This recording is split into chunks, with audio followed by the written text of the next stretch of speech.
Hey everyone, and welcome back to another video. And in this video, I'm going to show you how to duplicate a form on Typeform. Now this video is going to be particularly useful for individuals. Let's say that you want to duplicate this form right over here just because it performed well. How do you actually do that on Typeform? Now this video is going to be short, sweet, and simple, guys. There's not going to be a lot of steps involved. And if you haven't signed up for Typeform just yet, you can use my link down below in order to sign up. And once you sign up, you'll be able to try it out for free.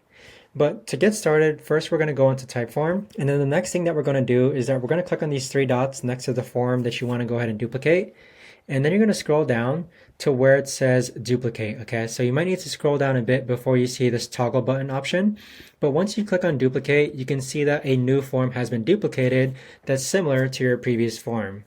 But that right there, guys, is the best and easiest way that I know of to actually go ahead and duplicate a form on Typeform.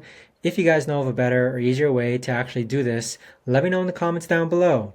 I would love to know. Thanks so much for watching, everyone, and I'll see you guys all in the next video.